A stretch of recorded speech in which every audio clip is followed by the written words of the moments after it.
My husband looked me straight in the eye over breakfast and said, "From now on, you'll pay your own bills. I'm done subsidizing your lifestyle." 3 weeks later, his attorney called to inform him that I'd frozen $18 million in assets and filed for divorce. What he didn't know was that I'd been planning this moment for months, and every dismissive word he'd spoken had only sharpened my resolve. Before we jump back in, tell us where you're tuning in from. And if this story touches you, make sure you're subscribed, because tomorrow, I've saved something extra special for you. The moment that changed everything happened on a Tuesday morning in late September. In the sunlit breakfast nook of our Bel Air estate overlooking the canyon. I was sitting across from my husband Marcus at our custom Italian marble table, the one he'd insisted we import from Carrara because he wanted the same stone used in the Pantheon. The morning light was streaming through floor-to-ceiling windows that framed a view worth millions, catching the facets of the crystal chandelier above us and scattering small rainbows across the white walls. Everything in that room screamed luxury, permanence, success. Everything except the expression on Marcus's face, as he delivered the words that would ultimately cost him half of everything he thought he owned.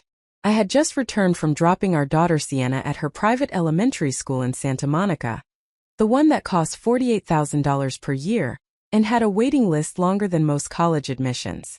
I was still wearing my workout clothes from the Pilates class I'd attended before school drop-off, planning to shower and change before heading to the foundation office where I managed charitable giving for the Westbrook Family Trust. My coffee was still steaming in the handmade ceramic mug I'd brought back from a pottery cooperative in Oaxaca during one of the cultural trips I organized for the foundation. I was checking my phone for messages from the event coordinator about the upcoming fundraiser for arts education when Marcus set down his Wall Street Journal with the kind of deliberate precision that signaled he had something important to say. He was already dressed for the office in one of his Tom Ford suits, the charcoal gray one that I knew cost $7,000 because I'd been standing next to him when he ordered it. His Patek Philippe watch caught the morning light as he reached for his espresso, the timepiece representing more money than most people earned in a year. Everything about Marcus's appearance was calculated to project success, power, control. At 46 years old, he was the founder and CEO of Westbrook Capital Management, a private equity firm that had made him wealthy beyond what either of us had imagined when we married 11 years ago. He managed investment portfolios for high-net-worth individuals and family offices, making decisions that moved millions of dollars daily, wielding influence in business circles that most people only read about in financial publications. "Victoria, we need to discuss something," he said, his tone carrying that particular quality of false reasonableness he used when he'd already made a decision and was simply informing me of the conclusion. "I've been reviewing our household finances, and I've realized that the current arrangement isn't sustainable or fair." I looked up from my phone, something tightening in my chest, even before I understood what he was about to say. Marcus had never concerned himself with household finances before. We had accountants who handled that, wealth managers who moved money between accounts, staff who ensured bills were paid and investments were optimized. His sudden interest in the minutiae of how our household operated was immediately suspicious, like a previously absent parent suddenly showing up at school conferences. Something was wrong, and some instinct that had been whispering warnings for months suddenly started screaming. "What do you mean, the current arrangement?" I asked carefully, setting my phone face down on the table and giving him my complete attention. Marcus leaned back in his chair with the satisfied expression of someone about to deliver news he considered overdue and necessary. "You spend a considerable amount of money every month. The credit cards you use are in my name, linked to my accounts, funded entirely by income from my business. Your salary from the foundation is minimal compared to our actual expenses. You're essentially living off my earnings while contributing very little financially to this household." The words landed with such casual cruelty that for a moment I simply sat there, trying to process what I was hearing. I had worked for the Westbrook Family Trust for 8 years, managing philanthropic initiatives that had distributed over $20 million to arts organizations, educational programs, and community development projects across Southern California. The foundation bore Marcus's family name, but I had built its programs from concept to implementation, creating systems for grant evaluation, recipient monitoring, and impact assessment that had become models for other family foundations. The work was meaningful, strategic, and demanding, requiring the same skills that would command a substantial salary in the corporate sector. The fact that the foundation paid me $75,000 annually rather than the market rate for someone with my education and experience had been a mutual decision based on tax strategy and the understanding that we were building something together as a family. Contributing very little financially, I repeated slowly, my voice remarkably steady considering the shock waves moving through my system. I manage the foundation that gives away millions of dollars in your family's name. I run this household. I coordinate everything for Sienna. I organize the social engagements that maintain the relationships that directly benefit your business. Are you seriously suggesting that none of that has financial value? Marcus waved his hand dismissively, the gesture so casual it felt like a slap. I'm not diminishing what you do, Victoria. I'm simply stating facts about income and expenses. You have expensive tastes. The personal shopping, the spa memberships, the trips to New York for whatever gallery opening or charity event you decide we need to attend. It adds up to significant monthly expenses that come entirely from my income. Going forward, I think you should cover your own personal expenses from your foundation salary. It's time you learn to live within your actual means rather than treating my money as limitless.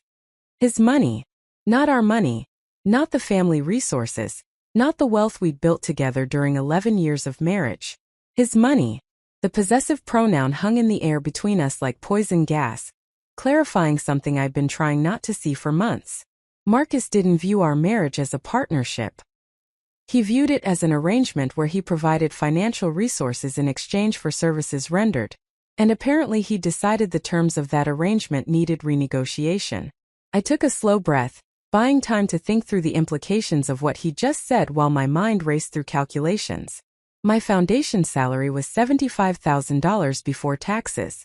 After federal income tax, state tax, and mandatory payroll deductions, my actual take-home pay was approximately $48,000 annually, or $4,000 per month.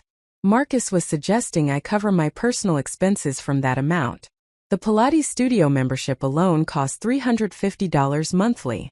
My phone bill, which he just suggested I should cover myself, was $200 because I needed unlimited international calling for foundation work. The skincare products I used, which Marcus had once praised as making me look younger than my 37 years, cost approximately $400 monthly when averaged across the year. My hairstylist in Beverly Hills charged $350 every 6 weeks for cut and color, which Marcus had always said was worth it because appearance mattered in the circles we moved in. Before I even started calculating clothing, gifts for the social obligations that benefited Marcus's business relationships, or contributions to Sienna's school fundraisers that were technically optional but functionally mandatory in that community, I was already at nearly $2,000 monthly for basic maintenance of the appearance and accessibility Marcus had always insisted I maintain. The math was deliberately impossible. He was essentially demanding that I live like someone earning $75,000 annually while maintaining the appearance and social presence of someone in an entirely different financial category. It was a setup designed to fail, which meant it was designed to accomplish something else entirely. Let me make sure I understand you correctly, I said. My voice calm in the way that I'd learned from years of managing difficult conversations with nonprofit executives who didn't want to hear that their grant applications were being declined. You want me to cover all my personal expenses from my foundation salary, which is $75,000 before taxes. That's approximately $4,000 per month take home. Is that correct? That's correct, Marcus said, nodding as though we were discussing something perfectly reasonable. It's time you develop some financial independence and learn to budget appropriately. Most women would be grateful to have any income at all when their husband is this successful. The fact that you can't figure out how to live on $75,000 says more about your spending habits than about the adequacy of the amount. Most women would be grateful. The condescension in that statement was breathtaking. Marcus earned approximately $4 million annually between his salary, bonuses, and investment returns. We lived in a house worth $12 million. We drove cars that together cost more than $200,000. We belonged to a country club where the initiation fee alone was $300,000. And he was suggesting that my inability to cover personal expenses on $4,000 monthly represented a character flaw, rather than a mathematical impossibility given the lifestyle he insisted we maintain. Something crystallized in that moment, something that had been forming for months but had never quite come into focus. This wasn't really about money or budgets or teaching me financial responsibility. This was about power and control. This was about Marcus making sure I understood my place, making sure I remembered that everything I had access to was his by right and mine by sufferance. This was about reminding me that I was dependent, that I should be grateful, that I had no right to question or push back or expect to be treated as an equal partner in a marriage that had produced a child and spanned more than a decade. And if I can't cover my expenses on that amount? I asked quietly. What then? Marcus shrugged, the gesture elaborately casual. Then you'll need to make different choices about how you spend money. Cut back on the unnecessary expenses. Shop at different stores. Find a less expensive hair salon. Figure it out. That's what financial independence means, Victoria. Making choices and living with the consequences. He stood up from the table, checking his watch as though we'd just concluded a moderately interesting but ultimately unimportant conversation about household scheduling. I need to leave for the office. I have a conference call with the Singapore investors at 9. We'll implement the new arrangement starting with next month's bills. That gives you a few weeks to adjust your spending accordingly. Preparing and narrating this story took us a lot of time, so if you are enjoying it, subscribe to our channel, it means a lot to us. Now back to the story. He walked around the table, paused to kiss the top of my head in a gesture that might have looked affectionate to an observer but felt patronizing and dismissive given the conversation we just had, and then he left. I heard his footsteps crossing the marble floor of the entryway, heard the heavy front door open and close, heard his Mercedes start in the driveway and pull away toward the gate. The house settled into silence around me. Just me and the morning light and the scattered rainbows from the crystal chandelier, and the cold weight of understanding settling into my bones.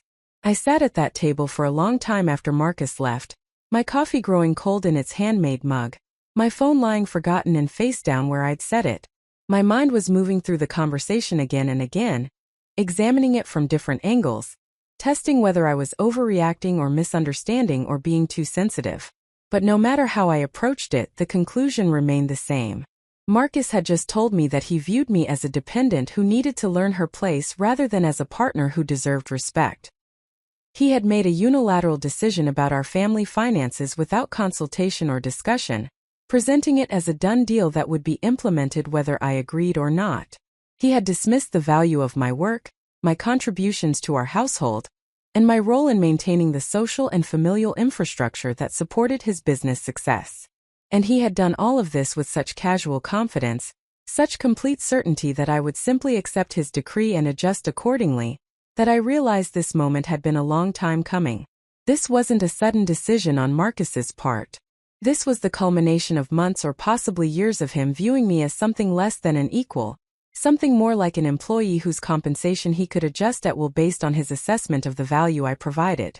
What Marcus didn't know, what he couldn't possibly have known because he'd stopped paying attention to me as anything other than a fixture in his life months ago, was that I had been noticing things. Small things at first, then larger ones. Strange charges on credit card statements that I reviewed as part of managing household expenses. Unexplained absences and schedule changes that didn't quite make sense. A new password on his phone that he'd never bothered explaining. Long business trips that seemed to involve more personal shopping and fine dining than client meetings. Receipts for hotel rooms in cities where he claimed to be staying with clients who supposedly had guest houses. A distance in his manner that had nothing to do with work stress and everything to do with emotional absence. I had been married to Marcus for 11 years. I had supported him through the early uncertain years of building his business, when success was far from guaranteed and we lived in a modest condo in Culver City rather than an estate in Bel Air. I had entertained his clients and investors, making them comfortable, making them feel valued, creating the social warmth that complemented Marcus's business acumen, and helped close deals worth millions. I had given birth to his daughter and managed every aspect of her upbringing while he focused on building his empire. I had been a partner in every sense except apparently in his estimation of my worth and contribution. And now he had made a mistake. He had overplayed his hand.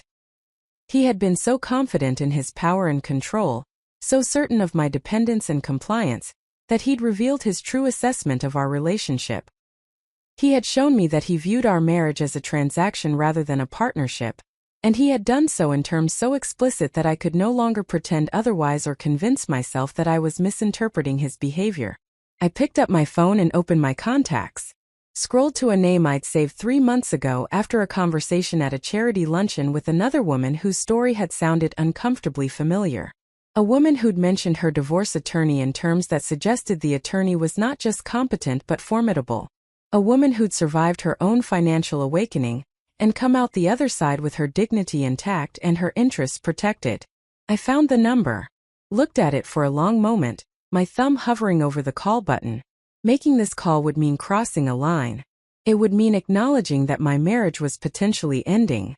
It would mean taking active steps toward a future that didn't include Marcus or this house, or the life we'd built together. It would mean everything changing. But as I sat there in that beautiful breakfast nook with its $1,000,000 view and its imported marble table and its crystal chandelier scattering rainbows like false promises, I realized that everything had already changed. Marcus had changed it with his casual cruelty and his dismissive ultimatum, and his complete certainty that I had no choice but to accept whatever terms he decided to impose. He had changed it by revealing that he viewed me as a dependent rather than a partner, as an expense to be managed rather than a person to be valued. I pressed the call button. The phone rang 3 times before a professional voice answered.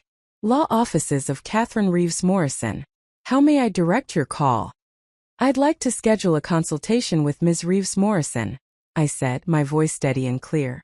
My name is Victoria Westbrook, and I need to discuss divorce proceedings and asset protection. There was a brief pause, the kind that suggested the receptionist recognized either my name or the implications of the asset protection request. Of course, Mrs. Westbrook. Ms. Reeves Morrison has an opening tomorrow afternoon at 2 o'clock, or Thursday morning at 10. Would either of those times work for your schedule? Tomorrow at 2 is perfect, I said. Thank you. I ended the call and set my phone back down on the marble table, picked up my cold coffee and carried it to the sink, rinsed the mug, placed it carefully in the dishwasher, stood at the kitchen window looking out at the manicured grounds of our estate, the infinity pool that seemed to blend into the canyon view beyond, the guest house where we'd hosted dozens of gatherings for Marcus's business associates, the outdoor kitchen where we'd celebrated Sienna's birthday parties and anniversary dinners, and all the milestones of a life that had looked perfect from the outside while slowly rotting from within. Marcus thought he'd delivered an ultimatum that would remind me of my place and ensure my continued gratitude and compliance. What he'd actually done was give me clarity. He'd shown me exactly what he thought of me, exactly what he valued, exactly what our marriage meant to him. And in doing so, he'd given me permission to stop pretending that this was a partnership worth preserving. I had 24 hours before my consultation with Catherine Reeves Morrison. 24 hours to gather documentation and prepare questions, and begin thinking strategically about what came next. 24 hours before I started the process that would ultimately result in Marcus's attorney calling him to inform him that $18 million in assets had been frozen and divorce papers had been filed. But Marcus didn't know that yet. As far as he was concerned, he'd put me in my place, established appropriate boundaries around finances, and taught me a valuable lesson about gratitude and financial independence. He had no idea that his casual cruelty had accomplished something entirely different. He had no idea that he'd just made the worst strategic mistake of his life. I pulled out my phone again and opened the notes application, started creating a list of documents I would need to gather. Bank statements, investment accounts, property deeds, tax returns, business valuations, partnership agreements, trust documents. Everything that would give a complete picture of our financial situation. Everything that would demonstrate exactly what assets existed and what I was entitled to under California's community property laws. Everything that would protect my daughter's future and my own interests. The morning light continued to stream through those floor-to-ceiling windows, scattering rainbows across the room from the crystal chandelier. But I wasn't seeing rainbows anymore. I was seeing the future with perfect clarity. And that future looked nothing like what Marcus imagined when he delivered his ultimatum over breakfast in our beautiful house with its $1,000,000 view. He thought he was establishing control. What he'd actually done was lose everything he'd taken for granted for too long. He just didn't know it yet. I saved my notes and looked at the calendar on my phone. Tomorrow at 2 o'clock, everything would begin to change. And this time I would be the one making the decisions about how that change would unfold. This time I would be the one with the power to determine what came next. This time Marcus would learn what it actually meant when someone decided to establish financial independence. He had told me to learn to live within my means. What he was about to discover was that my means included legal rights to half of everything he considered his alone. He was about to learn that partnership meant legal entitlement regardless of who earned what income. He was about to discover that the woman he dismissed as a dependent who needed to learn budgeting was actually someone who understood finances perfectly well and knew exactly how to protect her interests when the situation required it. The consultation was scheduled. The documents would be gathered. The attorney would be hired. And Marcus Westbrook would soon learn that his breakfast ultimatum had cost him far more than he ever imagined possible. My name is Victoria Elena Westbrook, though I was born Victoria Elena Castellanos in a modest neighborhood in Pasadena 37 years ago. My parents immigrated from Mexico City before I was born, bringing with them my father's degree in mechanical engineering and my mother's determination that their children would have every opportunity this country could offer. My father worked for an aerospace company in El Segundo, designing components for satellite systems, while my mother managed the office of a pediatric dental practice and took night classes to earn her teaching credential. We lived in a small 3-bedroom house with a backyard where my mother grew tomatoes and cilantro and chiles that reminded her of home, where the scent of her cooking would drift through open windows on summer evenings and make our neighbors pause on their walks to smile and comment on how good everything smelled. I was the oldest of 3 children, which meant I learned responsibility early.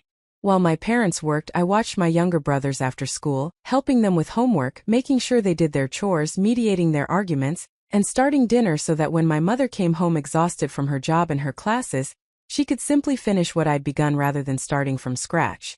I learned to be organized, efficient, and resourceful. I learned to anticipate needs before they became urgent. I learned to manage competing demands on limited resources. I learned that keeping a household running smoothly required the same skills that kept a business operating efficiently, that domestic labor was actual labor, regardless of whether anyone assigned it a dollar value. I was good at school in the way that children of immigrants are often good at school, understanding instinctively that education was the bridge between my parents' sacrifice and my own future possibilities. I earned straight A's without being told to study, joined academic clubs that would look good on college applications, volunteered for community service projects that demonstrated civic engagement, and applied to scholarships with the kind of determination that came from understanding that my family's finances would make college impossible without significant financial aid. When I was accepted to Stanford with a full scholarship package that covered tuition, room, board, and books, my mother cried in the kitchen while stirring a pot of pozole, and my father opened a bottle of tequila he'd been saving for something important and toasted to possibilities he'd crossed a border to make real. At Stanford, I studied economics and art history, a combination that seemed strange to some people but made perfect sense to me. Economics taught me how resources move through systems, how incentives shape behavior, how markets responded to information and pressure. Art history taught me how culture created value, how objects became meaningful beyond their material composition, how human beings assigned worth to things based on narrative and context and collective agreement. The intersection of those disciplines became the foundation for everything I would later do in the nonprofit sector, where resources were always limited and the value of outcomes was always subjective, and the entire endeavor required convincing people to invest in things that produced no financial return but enormous social benefit. I graduated magna cum laude, which my father insisted meant almost with honors in Latin even though he'd never studied Latin himself, and which represented 4 years of studying until 2 in the morning, of working campus jobs to cover personal expenses my scholarship didn't include, of sometimes choosing between buying a textbook and buying groceries and deciding that the library copy would have to be sufficient. I had job offers from consulting firms that would have paid 6-figure starting salaries, positions that would have immediately elevated me into an economic category my parents had never accessed despite their education and hard work. But I turned them down in favor of a $50,000 position with a small family foundation in Los Angeles that funded arts education programs in underserved communities. My parents didn't understand at first why I would choose less money for work that seemed less prestigious than management consulting. But I tried to explain that the job was exactly what I wanted, that it combined my skills in resource allocation with my passion for making culture accessible to communities that were systematically excluded from it, that it felt like meaningful work in a way that optimizing supply chains for corporations never would. My mother eventually said she understood, though I think what she really understood was that I'd inherited her impulse to build something valuable, even when the compensation didn't reflect the worth of the labor. I met Marcus Westbrook at a fundraising reception for the Museum of Contemporary Art in downtown Los Angeles. I was 26 years old, representing my foundation at an event where the tickets cost more than my monthly rent, surrounded by people whose casual references to their vacation homes in Aspen and their recent acquisitions at Art Basel made me feel like an anthropologist studying an unfamiliar culture. I was standing near a Roy Lichtenstein painting trying to look like I belonged there when Marcus approached with 2 glasses of champagne and a smile that suggested he found my obvious discomfort charming rather than disqualifying. He was 35 at the time, already successful from the private equity firm he'd founded 3 years earlier with family money, and his own considerable talent for identifying undervalued companies and restructuring them for profit. He wore his success comfortably, like someone who'd never seriously doubted it would arrive, but without the aggressive entitlement I'd noticed in some wealthy men at these events who seemed to view their money as evidence of superiority rather than simply as resources they happened to control. Marcus asked me questions about my work and actually listened to the answers, engaged with my ideas about how philanthropic capital could be deployed strategically to create lasting change rather than just providing temporary relief, and seemed genuinely interested in the economics of nonprofit operations. We talked for 2 hours at that reception, long enough that I missed the presentation I was supposed to attend and had to apologize to my boss the next day. Marcus asked for my number, called me 3 days later to invite me to dinner at a restaurant in Santa Monica, where the ocean view was spectacular, and the prices weren't listed on the menu because anyone who needed to know the prices probably shouldn't be eating there.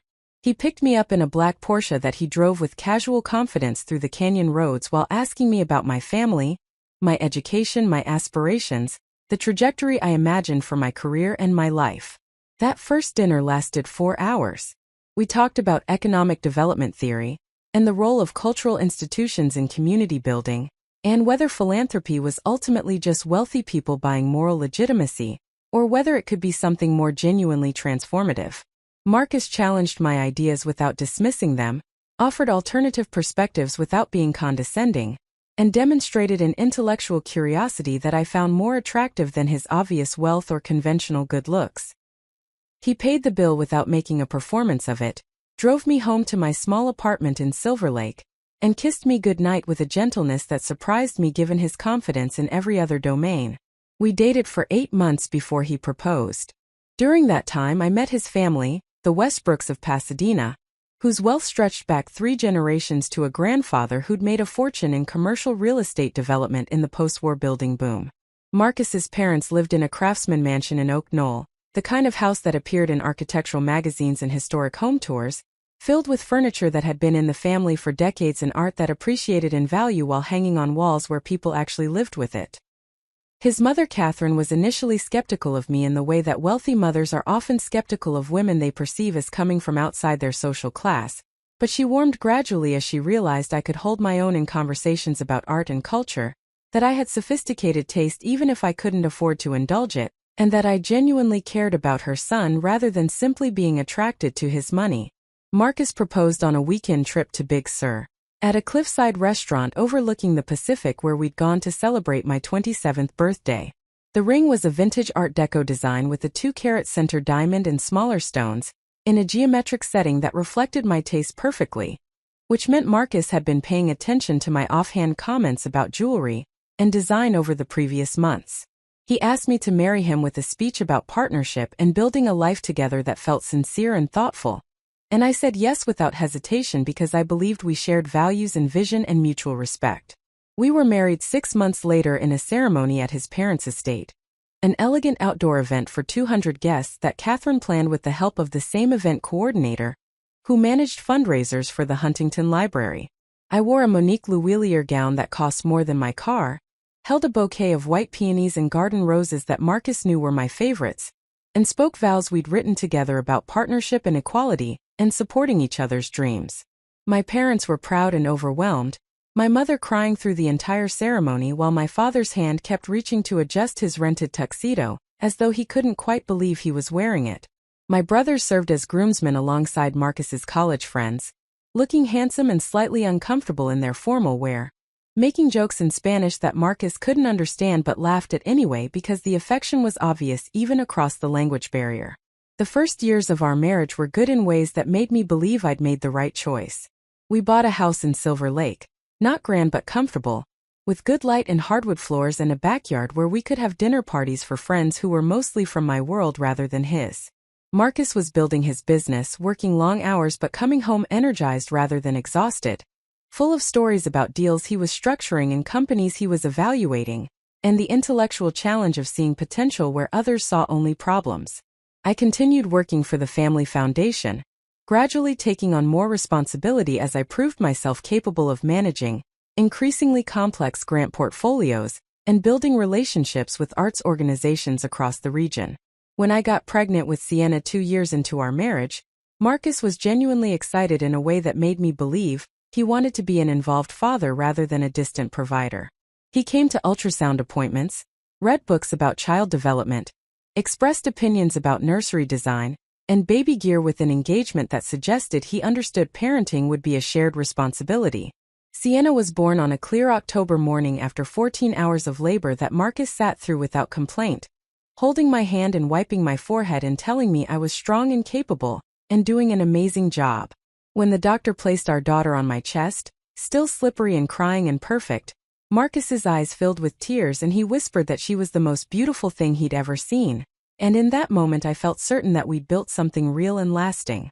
But somewhere in the years that followed, something shifted in ways I didn't fully recognize until much later. Marcus's business grew dramatically, securing larger investments and acquiring bigger companies and generating returns that attracted attention from institutional investors and family offices with hundreds of millions to deploy. We moved from our comfortable house in Silver Lake to a much larger house in Hancock Park. Then 3 years after that to the $12 million estate in Bel Air where we currently lived. Marcus's working hours grew longer, his travel schedule more demanding, his focus increasingly consumed by the complex deals and high-stakes negotiations that now defined his professional life. I convinced myself that this was simply the natural evolution of success, that all marriages went through phases, that the early intensity of connection inevitably matured into something more stable and less consuming. I focused on my own work at the foundation, which had expanded significantly as Marcus's wealth grew, and his family increased their philanthropic giving accordingly. I managed Sienna's increasingly complex schedule of school and activities and social engagements. I maintained the household, coordinating contractors and landscapers and housekeepers and pool maintenance, and all the endless tasks required to keep a multi-million-dollar property functioning smoothly. I organized the social events and dinner parties that helped Marcus maintain relationships with investors and clients, making people comfortable in our home, making them feel valued and welcome, creating the social warmth that complemented his business acumen. I told myself I was building something meaningful through my foundation work, distributing millions of dollars to organizations that were genuinely changing lives and communities. I told myself I was being a good mother to Sienna, giving her stability and attention and values that would serve her well regardless of the wealth she'd been born into. I told myself I was being a good partner to Marcus, supporting his ambitions, maintaining the home and social infrastructure that allowed him to focus on his work, accepting that marriage required compromise, and that perfect balance was impossible when one person was running a demanding business. What I didn't admit to myself, what I carefully avoided examining too closely, was that I was becoming smaller. My work at the foundation was meaningful, but it was also convenient for Marcus because it occupied me with something respectable that posed no threat to his primacy in our relationship. My salary was deliberately kept low because the foundation was family-controlled and tax strategy favored minimal compensation for family members. I'd convinced myself this was acceptable because we were married, because money earned by one partner benefited the family unit, because I didn't need a high salary when Marcus earned millions. But what I'd actually done was make myself economically dependent, tying my financial security entirely to the continued goodwill of a man who was increasingly treating me like a well-compensated employee rather than an equal partner. The expensive tastes Marcus criticized during our breakfast confrontation were tastes he had cultivated in me. When we moved to Bel Air, He'd insisted I update my wardrobe to reflect our new social position, encouraging me to shop at boutiques on Rodeo Drive instead of department stores, to buy designer pieces that would last rather than fast fashion that would need constant replacement. He'd chosen my hairstylist, specifically requesting I make an appointment at the salon where his business partner's wife went because appearances mattered in their social circle, and he wanted me to look the part. He'd bought me membership at an exclusive Pilates studio, saying that staying fit was important and that I deserved to take care of myself. He'd insisted we join the country club, explaining that the networking opportunities justified the enormous initiation fee and annual dues. Every expensive taste, every high-end service, every luxury I now supposedly needed to curtail had been something Marcus encouraged or explicitly requested. But now that those tastes existed, now that I'd adjusted to the lifestyle he insisted we maintain, he was reframing them as evidence of my financial irresponsibility and excessive spending. He'd created the expectations and now was blaming me for having them.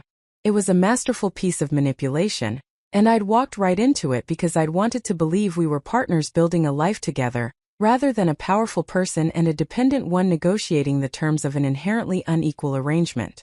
Looking back with the clarity that comes from having your illusions shattered over breakfast in a sunlit room with scattered rainbows from a crystal chandelier, I could see the pattern I'd been ignoring. The gradual withdrawal of emotional intimacy even as material comfort increased. The way Marcus had stopped asking about my work at the foundation except when he needed me to provide information for tax purposes or donor recognition.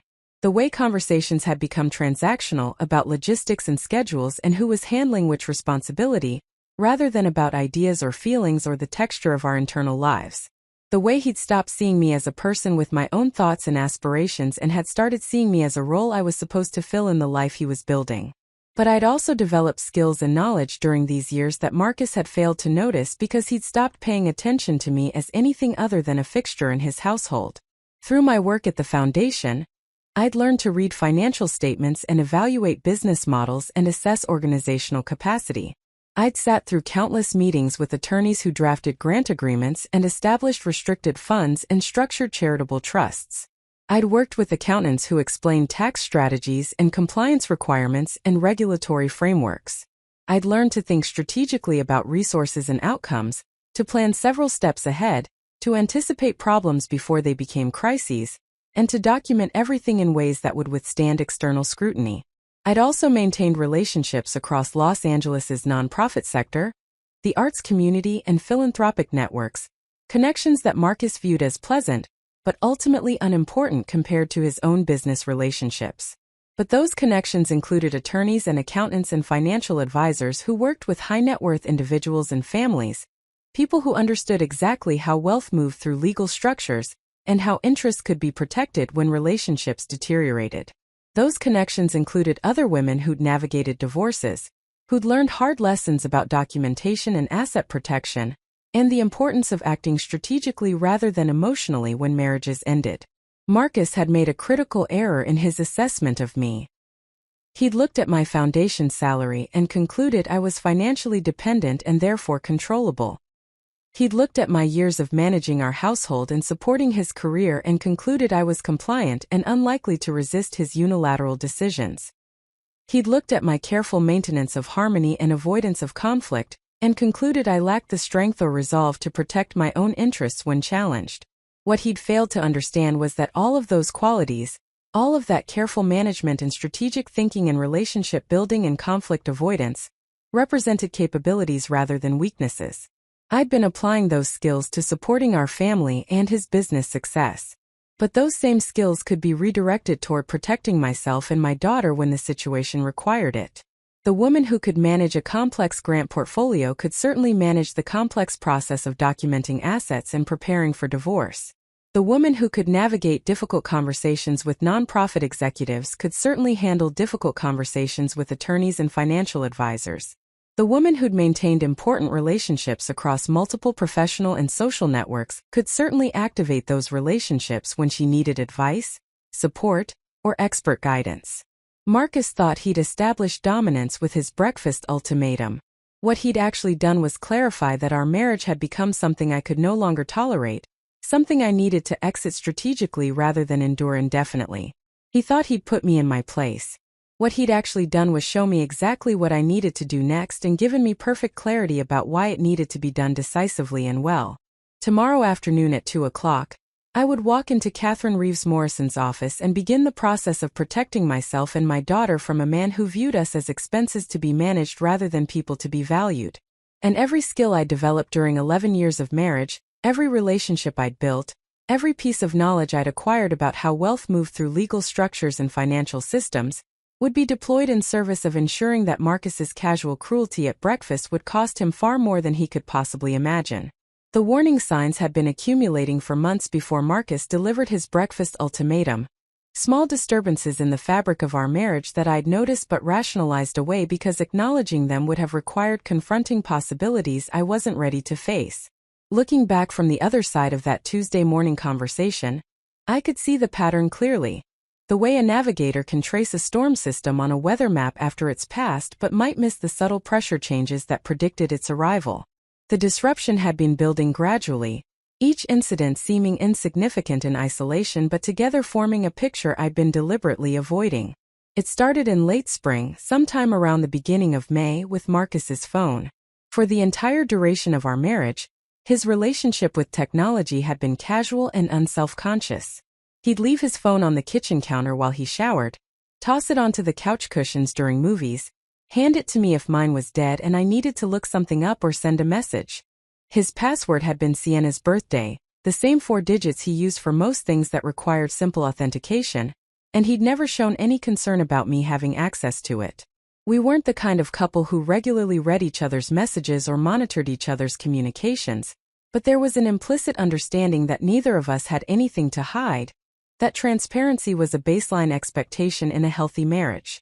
Then one morning in early May, I woke up to find Marcus already awake beside me, scrolling through his phone with an intensity that seemed unusual for 6:30 in the morning. When I leaned over to kiss him good morning, he angled the screen away from me slightly, a subtle movement that might have been unconscious but registered with me nonetheless. Later that same day, when I picked up his phone from the bathroom counter to bring it to him while he was getting dressed, I noticed it was locked with a longer password than the 4-digit code he'd always used. When I asked him about it over coffee, his explanation came quickly and smoothly, with the kind of rehearsed quality I'd learned to recognize from years of listening to him pitch investments to skeptical clients. The firm had implemented new security protocols, he explained, after a competitor had been compromised by a sophisticated phishing attack that gave hackers access to confidential client information. All partners and senior staff were now required to use complex alphanumeric passwords with special characters to enable biometric authentication and to change passwords every 60 days. It was inconvenient, Marcus said with a slight eye roll that suggested he was annoyed by the requirement but understood its necessity. But the alternative was potentially catastrophic liability if their systems were breached and client portfolios were exposed. The explanation was detailed and specific and accompanied by exactly the right amount of casual irritation to make it seem authentic. I accepted it completely. Of course, a private equity firm managing hundreds of millions in assets would take cybersecurity seriously. Of course, they would implement strict protocols after seeing what happened to a competitor. Of course, Marcus would comply with firm requirements even if they were personally inconvenient. The explanation made perfect sense, which was precisely what made it effective. What I didn't think to question at the time was why Marcus would need to lock his personal phone with enhanced security if the concern was about firm systems and client data. His work phone, the one connected to the firm's servers and email, already had strict security protocols. His personal phone was just that, personal, used for family communications and casual browsing and the ordinary digital life that didn't involve confidential business information. But I didn't ask that question. I accepted his explanation and went about my day, and Marcus's phone became a locked device that he kept close to him at all times, face down on surfaces when he set it down, password protected in ways that ensured I would never casually access it the way I had hundreds of times before. The change was complete and irreversible, and I'd been given an explanation that seemed reasonable enough that I never thought to dig deeper into whether it actually made sense. The second pattern emerged around the same time and involved Marcus's schedule. Throughout our marriage, he'd maintained relatively predictable working hours despite the demands of his business. He typically left for the office around 8 in the morning and returned between 6 and 7 in the evening, with occasional late nights when deals required extended negotiations or client dinners demanded his presence. His calendar was managed by his executive assistant Patricia, who'd worked for him since he founded the firm, and who maintained meticulous records of his appointments and commitments. If Marcus was going to be late, Patricia would usually send me a message in the afternoon letting me know when to expect him, a courtesy that had developed organically as a way to help me manage household logistics and Sienna's bedtime routine. But in May, Marcus's schedule became erratic in ways that didn't quite align with the patterns I'd come to expect from his work. He started having late meetings on Thursday evenings, arriving home around 9 or 10 o'clock instead of his usual time. When I asked about these meetings, he described them as strategy sessions with the firm's senior partners, planning discussions that required extended time without the interruptions of the normal business day. The explanation was plausible. Strategy did require uninterrupted focus, and senior partners did need to align on direction and priorities. I knew Marcus's firm was considering expanding into Asian markets, which would require careful planning and significant strategic shifts in how they deployed capital and evaluated opportunities. What bothered me, though I couldn't have articulated why at the time, was that these Thursday evening strategy sessions never produced any visible results. Marcus didn't come home energized by new directions or frustrated by internal disagreements or carrying materials he needed to review for follow-up discussions. He came home neutral, pleasant, slightly distant, smelling faintly of wine and something else I couldn't quite identify, something floral and light that definitely wasn't his cologne or any scent associated with his office environment. When I asked how the meetings went, his answers were vague and general, nothing specific about decisions made or conflicts navigated or next steps identified, just bland statements about productive discussions and important groundwork being laid. The Thursday evening meetings continued throughout May and into June, with such regularity that I began to think of them as a permanent fixture of his schedule. But then in late June the pattern shifted. Marcus announced that he needed to start attending a professional networking group on Tuesday evenings, a gathering of private equity professionals and institutional investors that met monthly at various high-end venues around Los Angeles.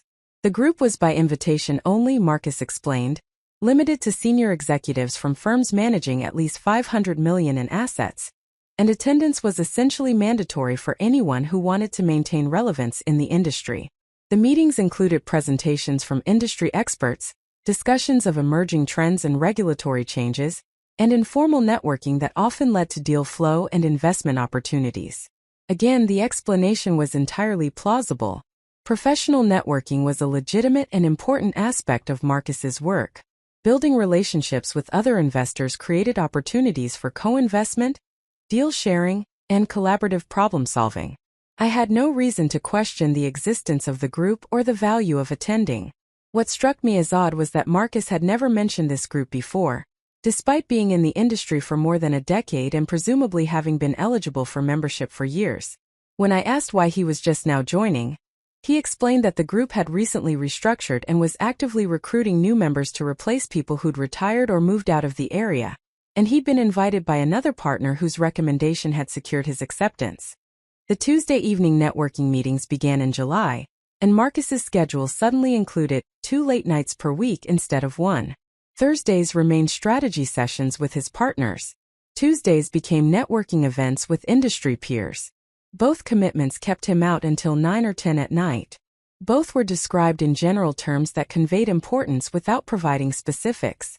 Both left him smelling faintly of wine, and that unidentifiable floral scent that seemed to follow him home on late evenings. And both created a pattern where Marcus was regularly absent from our home and family during evening hours that had previously been reserved for dinner together, homework help for Sienna, and the ordinary domestic rhythms that sustained family connection. I noticed these things, but I filed them away under the category of normal adjustment to increasing professional demands. Marcus's firm was growing. His responsibilities were expanding. His industry was competitive and required constant relationship maintenance and strategic positioning. Of course, he needed to attend more meetings and networking events. Of course, his schedule was becoming more complex and demanding. This was the cost of success, the inevitable evolution that came with building something significant. I told myself this repeatedly, creating a narrative that made sense of the changes I was observing, while avoiding the alternative explanations that I wasn't ready to consider. The third disruption involved our credit card statements. I'd always been the one who managed household finances, paying bills, tracking expenses, ensuring that account balances remained appropriate, and that nothing slipped through the cracks. Marcus earned the money, but I managed its deployment toward the practical necessities of maintaining our life, a division of labor that had always seemed sensible given his demanding work schedule and my background in financial management. Every month, I'd review our credit card statements, check them against receipts and calendar entries to verify that charges were legitimate, and then file the statements in our household records for tax purposes and general documentation. In June, I noticed a charge on Marcus's American Express that caught my attention. $742 at a restaurant called Perch, a rooftop French bistro in downtown Los Angeles that I'd read about, but we'd never visited together. The charge was dated on a Thursday evening, during the time Marcus claimed to be at a strategy session with his partners.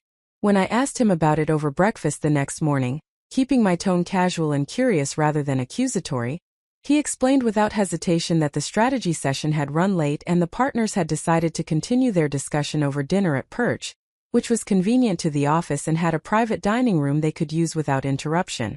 The explanation was smooth and immediate, delivered with exactly the right amount of casual confidence to suggest he had nothing to hide. But something about it bothered me, some detail that didn't quite fit together properly. $742 seemed high for a business dinner even at an upscale restaurant. Unless the wine selection had been particularly extravagant or the group had been larger than I understood the partner meetings to be. I thought about asking for clarification about how many people had attended, but the question seemed petty and suspicious, the kind of thing that would make me look like I was monitoring his spending or doubting his explanations without cause. So I let it go. But I also started paying closer attention to the credit card statements, not with the relaxed confidence I'd had before, but with a more careful scrutiny that looked for patterns rather than just verifying individual charges. Over the next several weeks, I noticed additional restaurant charges on Thursday and Tuesday evenings, always at upscale establishments, always for amounts that seemed high for individual business dinners but not quite high enough to be obviously problematic. $300 here, $500 there, occasionally breaking into four figures when wine was apparently involved. None of the charges were at establishments I recognized as places Marcus had mentioned or places his partners typically chose for business meals. In July, I noticed something else that made my careful attention sharpen into something closer to alarm. There was a charge on Marcus's card for $260 at a boutique in West Hollywood called Petite Coquette, a shop I recognized from fashion magazines as specializing in high-end French lingerie. When I saw the charge, my first thought was that Marcus had bought me a gift, perhaps a birthday present since my birthday was approaching in August, or simply a spontaneous gesture of affection. I felt a small warm flutter of anticipation, imagining Marcus surprising me with beautiful lingerie from a shop he must have researched specifically because he knew I appreciated quality undergarments. But my birthday came and went without any gift from Petite Coquette. Marcus gave me a lovely bracelet from Tiffany, which I appreciated, and arranged a dinner at one of my favorite restaurants, which was thoughtful. But there was no lingerie, no acknowledgement that he'd purchased anything from that particular boutique, no indication that the charge I'd seen on the credit card statement had anything to do with me. I told myself he might be saving it for our anniversary, which was coming up in October, or for Christmas. But something cold and uncomfortable settled in my stomach, some instinctive understanding that the lingerie wasn't meant for me at all, that Marcus had bought intimate apparel for someone else and charged it to a card that he knew I reviewed monthly as part of managing our household finances. The realization that I was willfully ignoring obvious evidence because acknowledging it would require taking action I wasn't prepared to take came to me gradually, like morning light seeping around curtains in a darkened room. I knew something was wrong. I knew the patterns I was observing didn't align with the explanations I was receiving. I knew that changed phone security and erratic schedules and unexplained purchases added up to something more significant than professional growth and evolving demands. But acknowledging what I knew would mean confronting Marcus, which would mean having a conversation that could end our marriage, which would mean appending my life and Sienna's life and everything we'd built together over 11 years. So instead of confronting, I documented. I started taking screenshots of credit card charges that seemed questionable, saving them in a password-protected folder on my laptop that I labeled with the innocuous title, Household Records, 2023. I noted the dates and times of Marcus's late evenings, cross-referencing them against his explanations to see if patterns emerged. I paid attention to his mood when he returned from these evening obligations, noting whether he seemed energized or tired, engaged or distant, whether he went directly to shower or whether he sat with me for a while before heading upstairs. I listened to how he talked about his work, what details he included and what remained vague, whether his explanations for extended absences matched the general patterns I understood about his business operations. I was building a case without fully admitting to myself that I was building a case. I was gathering evidence without acknowledging that evidence implied something would eventually need to be proven. I was preparing for a confrontation I hoped would never be necessary while simultaneously ensuring I'd have documentation if it became unavoidable. The cognitive dissonance was exhausting, maintaining two contradictory beliefs simultaneously: that my marriage was fundamentally sound and simply going through a difficult phase, and that my husband was lying to me about something significant enough to require careful deception and consistent story management. By late August, the pattern had become undeniable even as I continued to deny it. Marcus was regularly coming home late on both Tuesday and Thursday evenings. His phone was constantly locked and positioned face down whenever he set it down. Credit card charges appeared for restaurants, hotels, and retail establishments that had nothing to do with our family life or any gifts that ever materialized.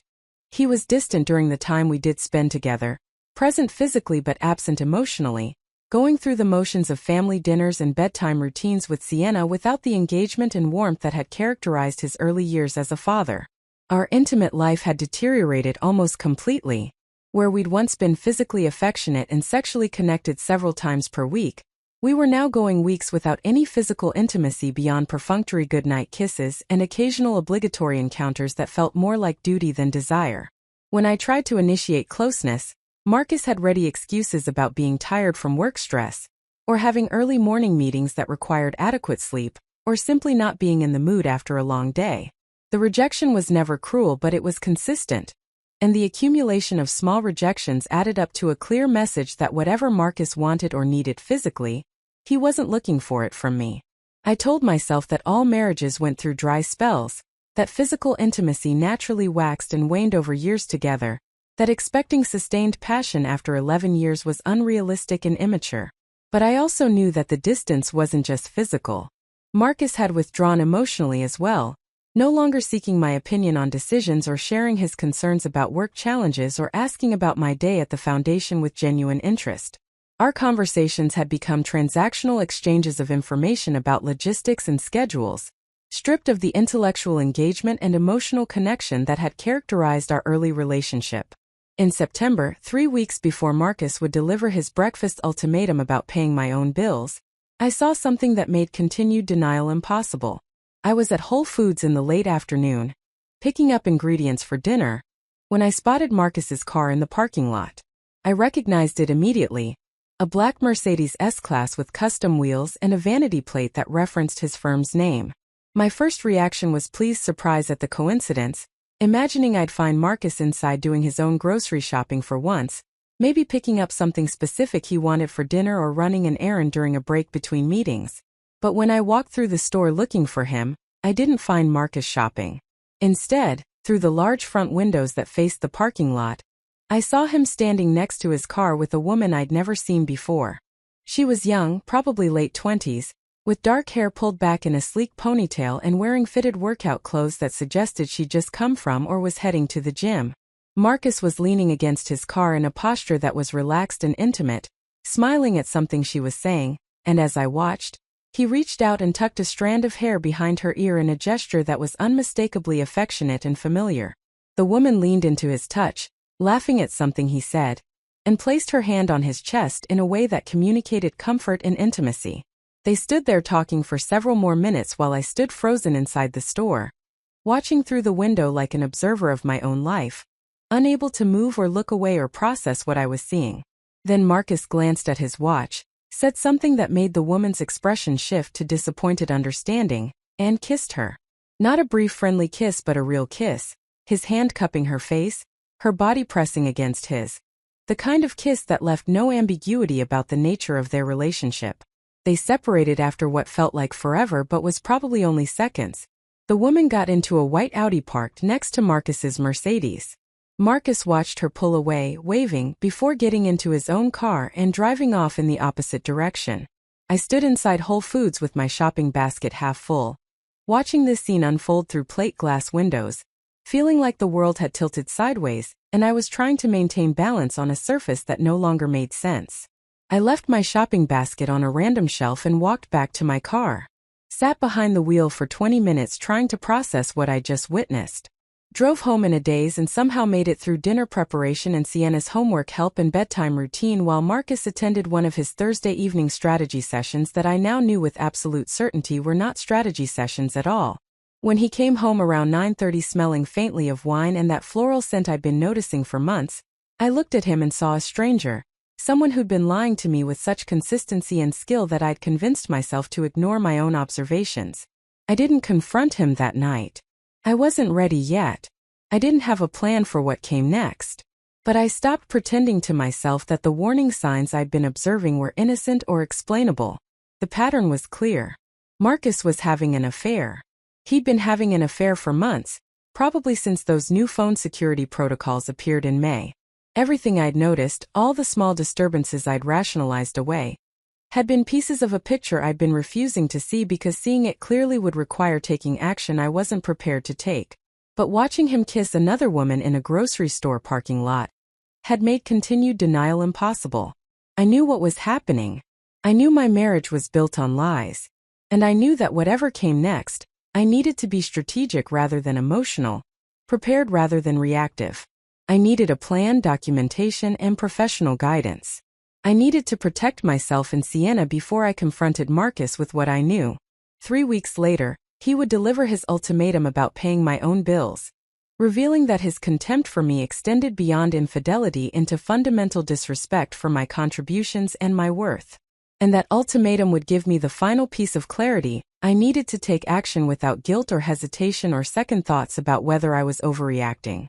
But that Tuesday in September, standing in a grocery store parking lot watching my husband kiss another woman, was when I stopped lying to myself about what was happening and started preparing for what I needed to do about it. The morning after I witnessed Marcus kissing another woman in the Whole Foods parking lot, I woke up at 5:30 with absolute clarity about what needed to happen next. The emotional shock that had paralyzed me the previous evening had crystallized overnight into something sharper and more focused, something that felt less like grief and more like determination. I lay in bed next to my husband, listening to his steady breathing, watching the early light begin to filter through the curtains of our bedroom, and understood with perfect certainty that I could no longer be a passive observer of my own life. The time for rationalization and denial had ended. The time for strategic action had arrived. I got out of bed carefully, avoiding any movement that might wake Marcus, and went downstairs to the home office where I kept my laptop and the household files I maintained. The house was completely silent at that hour, just the faint hum of the refrigerator, and the distant sound of sprinklers activating on the landscaping timers Marcus had installed when we bought the property. I made coffee in the Miele machine that cost more than my first car, carried it to the office, and began the process of transforming myself from someone to whom things happened into someone who controlled what happened next. The first task was to organize what I already knew into a coherent timeline that would reveal patterns, rather than just isolated incidents. I opened a new document on my laptop and began entering dates and events with the same methodical attention to detail I used when preparing grant reports for foundation board meetings. May 7th, the first morning I noticed Marcus's phone was locked with a new password. May 13th, the first Thursday evening he came home late from what he claimed was a strategy session. June 2nd, the credit card charge from Perch Restaurant for $742. June 23rd, the charge from Petite Coquette for $260. July 11th, the first Tuesday evening networking event that kept him out until 10 o'clock. I worked through my memory systematically, adding every late night, every unexplained charge, every instance of Marcus showering immediately upon arriving home, every evening when he'd claimed to be at a business dinner but had provided only vague details about who attended or what was discussed. The timeline grew longer as I worked, revealing a pattern that had been obscured when I was experiencing it sequentially, but became unmistakable when laid out comprehensively. The behavior had started in early May and had continued with increasing frequency through September, a 5-month progression that showed deliberate deception rather than occasional lapses in judgment. As I documented what I already knew, I realized that my professional training had prepared me for exactly this kind of investigation. For 8 years, I had evaluated grant applications from nonprofit organizations, assessing whether their claims about programs and impact were supported by credible evidence or were merely aspirational narratives designed to secure funding. I had learned to look for inconsistencies between what organizations said they were doing and what their financial statements and program data actually demonstrated. I had developed the ability to ask probing questions that revealed whether people were being truthful or were engaging in strategic misrepresentation. I had become skilled at distinguishing between honest mistakes and deliberate deception, between incomplete information and intentional omission. Those same skills could be applied to investigating my husband's behavior. The difference was that now the stakes were personal rather than professional, and the consequences of reaching accurate conclusions would determine my future rather than simply affecting grant allocation decisions. But the methodology remained the same. Gather evidence systematically. Document everything with precision. Look for patterns that reveal truth beneath surface explanations. Build a comprehensive picture before drawing conclusions or taking action. Maintain emotional distance from the investigation even while acknowledging the emotional significance of what was being investigated. The second task was to gain access to information I didn't currently have, but would need to understand the full scope of what was happening. Marcus's locked phone was beyond my reach without his password, and attempting to guess it or install monitoring software would likely be both ineffective and potentially illegal in ways that could compromise my position if we ended up in divorce proceedings. But there were other sources of information that were technically accessible to me as his spouse and as the person who managed our household finances. I logged into our bank accounts using the shared credentials Marcus and I had always used for household financial management. We maintained several accounts at different institutions, a structure that had been recommended by our wealth advisor as a way to maximize FDIC insurance coverage and maintain flexibility in how we deployed capital. The primary checking account was at a major national bank and was used for routine household expenses, bill payments, and daily transactions. A secondary checking account at the same bank was designated for larger periodic expenses like property taxes and insurance premiums. We also maintained savings accounts, investment accounts, and a money market account that served as our emergency fund. I started with the primary checking account, downloading transaction histories for the past 6 months and importing them into a spreadsheet where I could sort and filter by date, amount, merchant, and category. The regular charges were familiar and expected, routine expenses I'd been tracking for years. But as I sorted the transactions by merchant name, I started noticing patterns I'd overlooked when reviewing monthly statements in the normal course of household financial management. There were multiple charges at hotels in Los Angeles and nearby cities, properties like the Four Seasons in Beverly Hills, the Shutters on the Beach in Santa Monica, the Montage in Laguna Beach. Each charge was for amounts that suggested room rates rather than restaurant or spa services, and each occurred on dates that I now recognized as evenings when Marcus had claimed to be at strategy sessions or networking events. I cross-referenced the hotel charges against Marcus's travel calendar, which I maintained through a shared digital calendar system that was supposed to help us coordinate schedules and avoid conflicts. None of the hotel charges corresponded to dates when Marcus was traveling for business to other cities. These were local hotels, properties within 30 to 45 minutes of our home, reserved and paid for on evenings when Marcus had claimed to be working late or attending professional events. There was no legitimate business reason for him to be booking hotel rooms in Los Angeles when he lived in a $12 million house in Bel Air.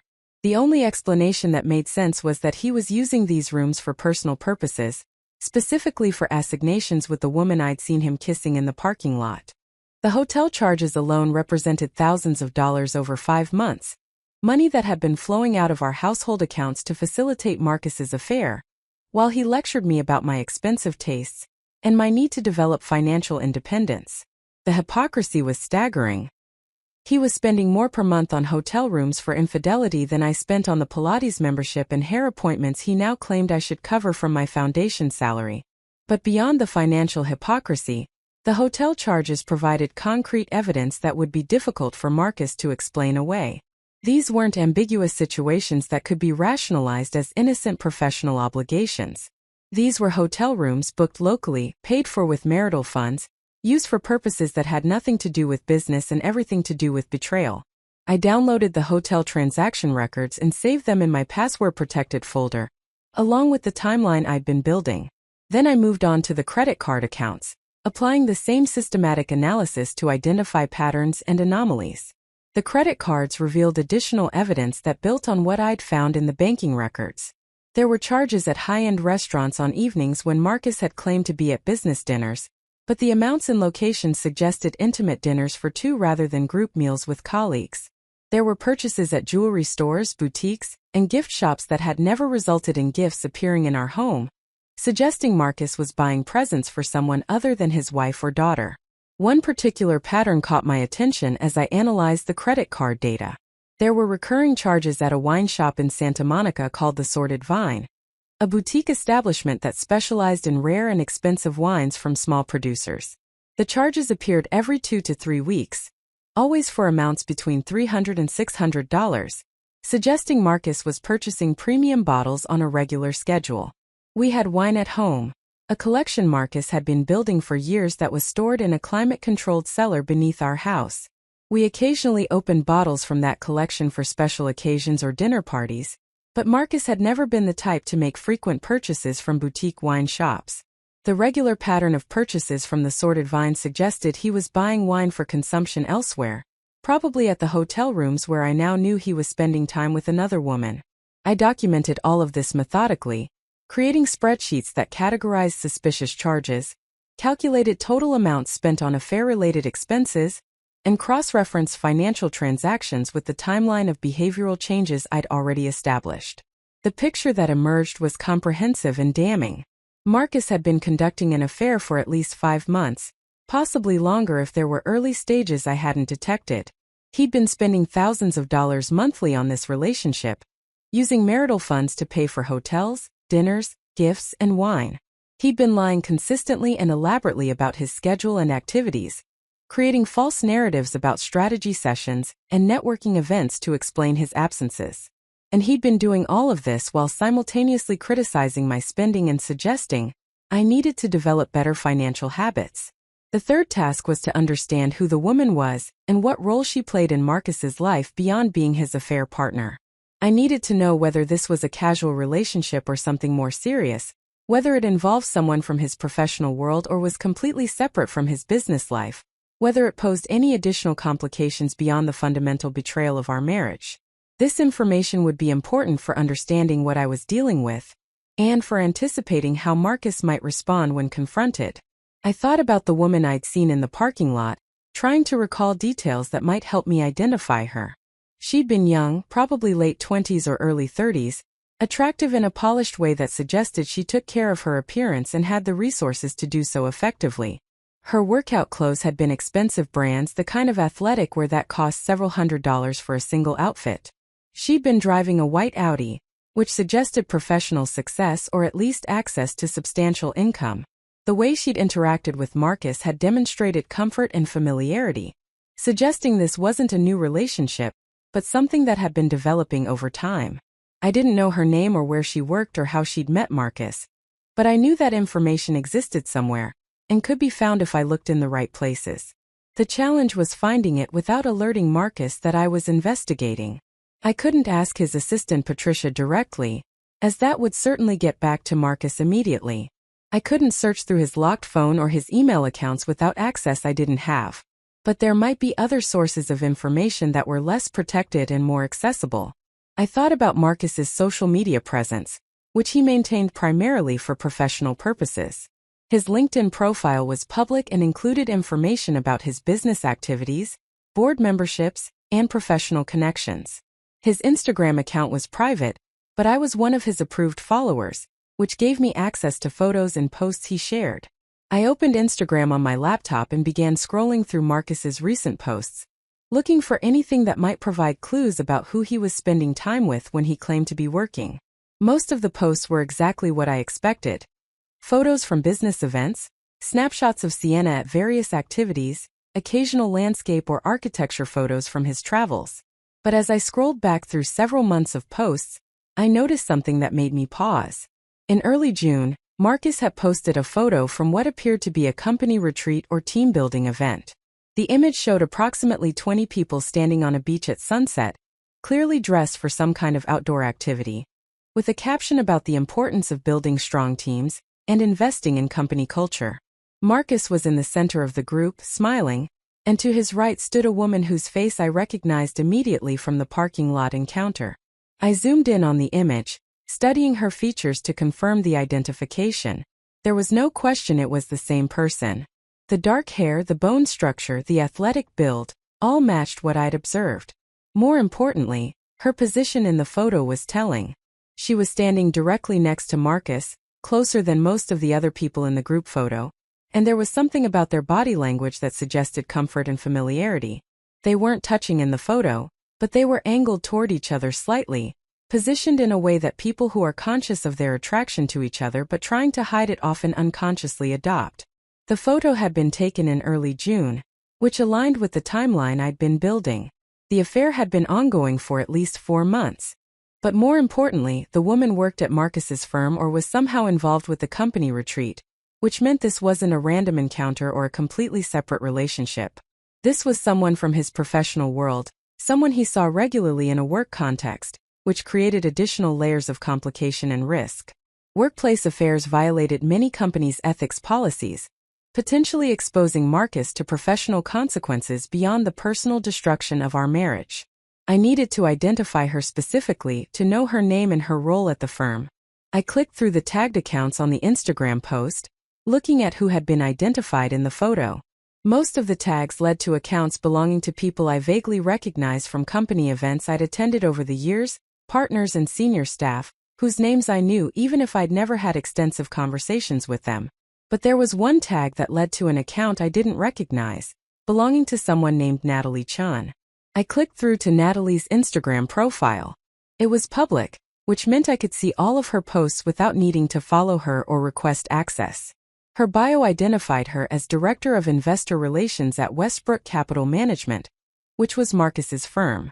Director of Investor Relations was a senior position, responsible for managing relationships with the institutional investors and family offices that provided capital for the firm's deals. It was exactly the kind of role that would involve extensive interaction with the CEO, regular travel to meet with investors, attendance at company retreats and strategy sessions, and close collaboration on high-stakes business matters. I scrolled through Natalie's Instagram feed, looking for additional evidence that would confirm what I already suspected. Her posts were a mixture of professional content about the investment industry, personal photos from travel and social events, and workout-related posts that showcased her dedication to fitness. Several of the photos had been taken in locations I recognized from Marcus's credit card charges. A rooftop bar in downtown Los Angeles where one of the suspicious dinner charges had originated. The beach near Shutters on the beach where one of the hotel charges had occurred. A hiking trail in Malibu where I now remembered seeing a charge from a restaurant at the trailhead. The evidence was circumstantial but compelling. Natalie Chun was Director of Investor Relations at Marcus's firm. She'd been present at the company retreat in early June when the affair was already underway based on the timeline of behavioral changes and financial transactions. She appeared in locations that corresponded to charges on Marcus's accounts. She matched the physical description of the woman I'd seen him kissing in the parking lot. The inference was clear and well supported by multiple converging lines of evidence. Marcus was having an affair with Natalie Chun, a woman who worked directly for him in a senior position at his firm. This information changed the strategic calculus significantly. A workplace affair between a CEO and a direct report created vulnerability beyond simple marital infidelity. It violated employment law principles about relationships between supervisors and subordinates.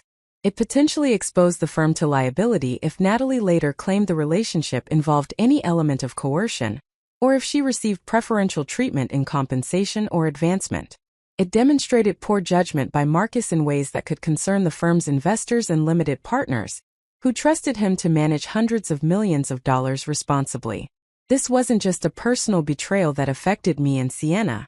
This was a professional ethics violation that could have consequences for Marcus's business standing and reputation. I saved screenshots of Natalie's Instagram profile and the relevant posts to my documentation folder.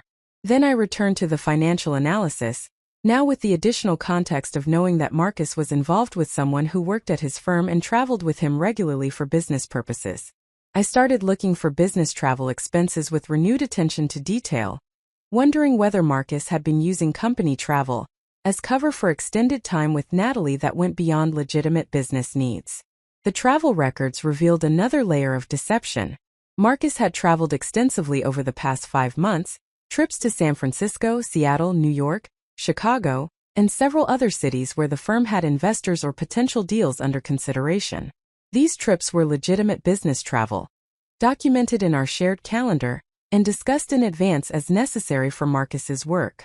But as I examined the credit card charges associated with these trips, I noticed patterns that suggested the travel involved more than just business meetings. Several of the trips included charges at high-end restaurants well beyond what would be reasonable for solo business dinners, suggesting Marcus was dining with someone whose meal he was paying for. Hotel room charges sometimes extended for extra nights beyond what the business calendar indicated were necessary for scheduled meetings, suggesting Marcus was staying longer than work required. There were charges at spas, boutiques, and entertainment venues in cities where Marcus claimed to be focused entirely on investor meetings and deal negotiations. Most tellingly, I found charges indicating that Marcus had been paying for 2 airline tickets on several occasions, not just his own travel but someone else's as well. The charges were for tickets purchased through the firm's corporate travel account, which I had access to review because I sometimes needed to coordinate family travel that would be reimbursed as business expenses when Sienna and I joined Marcus for trips that combined work with family time. The dual ticket purchases corresponded exactly to trips where the hotel and restaurant charges suggested Marcus wasn't traveling alone. The pattern was unmistakable.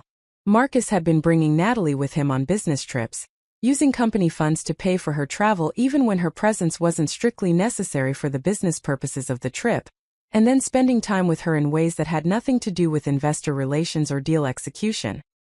He'd been conducting his affair across multiple cities, using business travel as cover for what was essentially paid vacation time with his mistress, all funded by the firm he ran and ultimately by the investors who trusted him to manage their capital responsibly. I felt something shift inside me as I absorbed the full scope of what Marcus had been doing. The initial shock and grief of discovering the affair was transforming into something harder and colder, something that felt less like devastation and more like calculated determination. Marcus hadn't just betrayed our marriage. He'd been systematically deceiving me while using marital resources and business resources to fund an elaborate double life. He'd been lying with such consistency and skill that he'd maintained this deception for months while acting as though nothing was wrong, while continuing to make decisions about our family life, while lecturing me about financial responsibility even as he spent thousands of dollars on hotel rooms and dinners and gifts for another woman. The fourth and final task for this initial investigation was to consult with someone who could provide guidance about what steps I should take next, and what options I had for protecting myself legally and financially. I needed professional advice from someone who understood California divorce law, who could tell me what evidence would be important to gather, who could explain what rights I had to marital assets, and how best to secure my interests before alerting Marcus that I knew about the affair. I thought about the conversation I'd had at a charity luncheon 3 months earlier with a woman named Jennifer Hartwell, whose story had resonated uncomfortably even then, before I'd fully acknowledged what was happening in my own marriage. Jennifer had discovered her husband's affair 2 years ago, and had navigated a contentious divorce that ultimately resulted in a settlement that protected her interests and ensured her financial security. During our conversation, she'd mentioned her attorney with a combination of respect and gratitude that suggested the attorney had been instrumental in achieving a favorable outcome. The attorney's name was Catherine Reeves Morrison, and Jennifer had described her as brilliant, strategic, and absolutely ruthless when necessary. I found Jennifer's contact information in my phone and sent her a carefully worded text message. The message said I was dealing with a sensitive legal matter that I needed guidance on, and asked whether she'd be willing to meet for coffee to discuss the attorney she'd worked with during her divorce. I phrased it carefully to be vague enough that if someone else saw the message it wouldn't immediately reveal what I was dealing with, but specific enough that Jennifer would understand I was facing a situation similar to what she'd experienced. Jennifer responded within an hour. Her message was brief and compassionate, saying she understood what I was likely going through, and that she'd be happy to meet that afternoon if I was available. She suggested a coffee shop in Brentwood that was far enough from our usual social circles that we were unlikely to encounter anyone who might ask questions about why we were meeting. I confirmed the time and location, grateful for her discretion and her immediate understanding of what I needed. That afternoon, I met Jennifer at the coffee shop she'd suggested. We sat outside at a small table in the corner, partially shielded from the street by planters filled with jasmine that filled the air with sweet fragrance. Jennifer looked at me with sympathy and recognition, the expression of someone who'd been exactly where I was now and understood the particular combination of shock, grief, and emerging determination that came with discovering a spouse's betrayal. I told her everything, starting with the breakfast ultimatum about paying my own bills and working backward through the months of warning signs I'd been documenting. I described the locked phone, the change schedule, the unexplained charges, the woman in the parking lot, the Instagram post that had allowed me to identify Natalie Chan, the hotel rooms and dinners and business trips that revealed the scope of Marcus's deception. Jennifer listened without interruption, nodding occasionally, her expression reflecting understanding rather than judgment or surprise. When I finished, Jennifer reached across the table and squeezed my hand. She told me that everything I was feeling was normal and valid, that the impulse to investigate before confronting was exactly right, that gathering evidence before revealing what I knew was the smartest possible approach. Then she pulled out her phone and showed me Catherine Reeves Morrison's contact information, telling me that Catherine was the best divorce attorney in Los Angeles for cases involving high-net-worth individuals and complex asset structures. Jennifer explained that Catherine was strategic, discreet, and absolutely committed to protecting her clients' interests, that she understood how to navigate divorce proceedings in ways that secured favorable outcomes while minimizing unnecessary conflict. I saved Catherine's information and asked Jennifer what I should expect from a consultation, what questions I should ask, what information I should bring. Jennifer walked me through the process with patient detail, explaining that Catherine would want to see all the evidence I'd gathered, that she'd assess the strength of my position and advise me about what additional documentation would be helpful, that she'd explain California's community property laws and what I could expect in terms of asset division and spousal support. Jennifer emphasized that the most important thing was to consult with Catherine before confronting Marcus, to understand my legal rights and strategic options before triggering a confrontation that couldn't be reversed. I thanked Jennifer for her time and her guidance, feeling grateful for her willingness to help me navigate something she'd experienced herself. As I drove home from our coffee meeting, I felt a sense of clarity and purpose that had been building since I'd started investigating that morning. I wasn't just a betrayed spouse anymore, passively discovering evidence of infidelity. I was someone gathering information strategically, consulting with people who had expertise I needed, preparing to take action that would protect my interests and my daughter's future. I was reclaiming agency in a situation where I'd felt powerless, transforming myself from victim to strategic actor in my own life. That evening, when Marcus came home from work at his usual time and asked how my day had been, I smiled and told him it had been productive, that I'd gotten a lot accomplished. I didn't mention the hours I'd spent documenting his affair, analyzing financial records, identifying his mistress, or meeting with someone who could guide me toward the attorney who would help me dismantle the life he thought was secure. I simply made dinner, helped Sienna with her homework, and went through the ordinary domestic routines that had characterized our marriage for 11 years, all while knowing that everything was about to change in ways Marcus couldn't begin to anticipate. The investigation had transformed me. I was no longer waiting for Marcus to reveal the truth or hoping the situation would somehow resolve itself. I was actively building the case that would allow me to exit this marriage with my dignity intact and my interests protected. And Marcus had no idea that the woman who served him dinner that evening had spent the day systematically documenting evidence that would ultimately cost him far more than he could imagine. The day after my meeting with Jennifer Hartwell, I called Catherine Reeves Morrison's office and scheduled a consultation for the following afternoon. The receptionist's voice was professional and discreet, asking only the essential questions needed to arrange the appointment without requiring me to explain my situation over the phone. She confirmed that I should bring any documentation I'd gathered related to assets, income, expenses, and any evidence of behavior that might be relevant to divorce proceedings. Her tone suggested she'd had this conversation many times before with women in situations similar to mine, women who were taking the first tentative steps toward protecting themselves from marriages that had become untenable. I spent that entire day preparing for the consultation with the same methodical attention to detail I applied to grant proposals that would be reviewed by skeptical foundation boards. I printed out the timeline I'd created documenting Marcus's behavioral changes, the spreadsheets analyzing suspicious credit card charges and bank transactions, the screenshots of Natalie Chen's Instagram profile, and the evidence of dual airline tickets purchased for business trips. I organized everything into a 3-ring binder with tab sections that would allow Catherine to navigate the documentation efficiently. The organizational system was perhaps excessive for a first consultation, but creating order from chaos was how I processed difficult situations, and the act of assembling the evidence into a coherent narrative gave me a sense of control over circumstances that had felt overwhelming just days earlier. Beyond the evidence of Marcus's affair, I also gathered comprehensive documentation of our financial situation.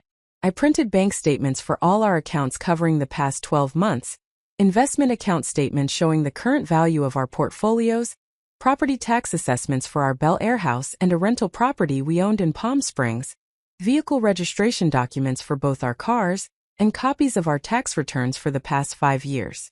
I included documentation of my employment with the Westbrook Family Foundation, showing my salary history and the scope of responsibilities I'd taken on over 8 years. I printed the mortgage statements for our primary residence showing the outstanding balance and payment history, along with documentation showing that I'd been making the majority of payments from my foundation salary, combined with transfers from our joint accounts. I also created a detailed monthly budget that itemized our household expenses, breaking down costs into categories that would demonstrate how our money was actually being spent. The budget included mortgage payments, property taxes, insurance premiums, utilities, groceries, household staff salaries, vehicle expenses, Sienna's school tuition and activity fees, country club dues, and the personal expenses Marcus had recently suggested I should cover from my foundation salary. The exercise of creating this comprehensive budget revealed something I hadn't fully appreciated before. Despite Marcus's substantially higher income, I had been contributing a disproportionate share of actual household expenses through a combination of my salary and my management of how joint funds were deployed. Marcus earned millions annually, but significant portions of that income were directed toward investments, business expenses, and discretionary spending that benefited him primarily. The household itself, the daily expenses that kept our family functioning, were being funded substantially by the accounts I managed and the careful budgeting I maintained. This documentation would be important for establishing my contribution to our marriage beyond the emotional labor and household management that Marcus dismissed as having no financial value. California was a community property state, which meant that assets acquired during marriage were presumptively owned equally by both spouses regardless of whose name appeared on titles or whose income funded purchases. But having comprehensive documentation of our actual financial arrangements would strengthen my position and make it more difficult for Marcus to claim that his income represented his separate property, or that I had contributed little of value to our household economy. The consultation with Catherine Reeves Morrison was scheduled for 2 o'clock on a Thursday afternoon, timed carefully so that Marcus would be at his office and unlikely to question my absence from home. I told him I had meetings at the foundation related to planning our annual gala, which was true even though the meetings had been scheduled for different times. The small lie felt justified given the circumstances, though I noticed with interest that I felt no particular guilt about deceiving Marcus when he had been deceiving me comprehensively for months. Some part of me had already emotionally separated from our marriage, had already begun thinking of him as an adversary whose interests were opposed to mine rather than as a partner whose well-being was connected to my own. Catherine's office was located in a high-rise building in Century City, the West Side business district where many of Los Angeles's most prominent attorneys maintained their practices. The building's lobby was all marble and glass, designed to project success and sophistication, and the elevator rose smoothly to the 32nd floor where Catherine's firm occupied the entire level. The reception area was decorated in warm neutrals with contemporary art on the walls, comfortable seating arranged to provide both openness and privacy, and floor-to-ceiling windows offering views of the city stretching toward the ocean. Everything about the space communicated competence, discretion, and the kind of success that came from winning difficult cases for demanding clients. The receptionist greeted me by name without my needing to introduce myself, offered me water or coffee, and then guided me to a conference room where Catherine would meet with me shortly. The conference room was spacious and beautifully appointed, with a large table that could accommodate a dozen people. Ergonomic chairs that suggested long working sessions were common, and a wall of windows that provided even more dramatic views than the reception area. I sat down and arranged my documentation binder on the table in front of me, suddenly aware that I was nervous in a way I hadn't anticipated. This consultation would make everything real in a way that my private investigation had not. Once I shared this information with an attorney, once I began formal proceedings, there would be no pretending that my marriage might somehow recover or that Marcus might suddenly transform back into the man I'd married 11 years ago. Catherine entered the conference room exactly on time. A woman in her early 50s who radiated the kind of controlled power that came from decades of winning in high-stakes adversarial situations. She was impeccably dressed in a charcoal gray suit that was clearly custom-tailored, her dark hair styled in a sleek bob that framed her face efficiently, her jewelry minimal and expensive. She shook my hand with a firm grip and then sat down across from me at the conference table, her posture conveying both professionalism and compassion, somehow managing to communicate that she took my situation seriously, while also projecting confidence that she could navigate whatever challenges lay ahead. Catherine began by explaining how the consultation would proceed. She would ask me questions about my situation, my marriage, my finances, and my goals for what I hoped to achieve through divorce proceedings. She would review whatever documentation I'd brought and advise me about what additional evidence would strengthen my position. She would explain California divorce law as it applied to my specific circumstances, help me understand what outcomes were realistic, and outline a strategic approach for moving forward if I decided to retain her services. Everything I shared with her would be protected by attorney-client privilege even if I chose not to hire her, which meant I could speak freely without concern that the information would somehow reach Marcus. I spent the next hour telling Catherine everything I'd discovered, walking her through the timeline of behavioral changes, the financial evidence of the affair, my identification of Natalie Chun as Marcus's mistress, and the breakfast ultimatum about paying my own bills that had finally pushed me to take action. Catherine listened with focused attention, occasionally asking clarifying questions, taking notes on a legal pad with handwriting that was precise and efficient. When I finished the narrative portion of my account, I handed her the documentation binder I'd prepared and watched her work through it systematically, examining each section with the practiced eye of someone who'd reviewed thousands of similar documents over the course of her career. After reviewing the documentation, Catherine looked up and delivered her assessment with characteristic directness. My case was strong, she told me. The evidence of Marcus's affair was comprehensive and well documented, more thorough than what most clients brought to initial consultations. The financial records demonstrated that Marcus had been using marital assets to fund the affair, which would be relevant during divorce proceedings. The workplace nature of the relationship created additional vulnerabilities for Marcus that could be leveraged strategically. My contributions to the household, both financial and non-financial, were well documented and would support claims for equitable division of assets and appropriate spousal support. Most importantly, I had gathered this evidence before alerting Marcus that I knew about the affair, which gave me strategic advantages that would be difficult to achieve once he knew he was under scrutiny. Catherine then explained the legal framework that would govern our divorce under California law. California was a no-fault divorce state, which meant neither party needed to prove wrongdoing to obtain a divorce. The standard was simply that the marriage had irreconcilable differences that caused the irremediable breakdown of the relationship. Evidence of Marcus's affair wouldn't technically be required to obtain a divorce, but it could be relevant for other purposes, particularly if Marcus attempted to claim that assets he'd acquired during the marriage were somehow his separate property, or if he challenged my requests for spousal support or attorney's fees.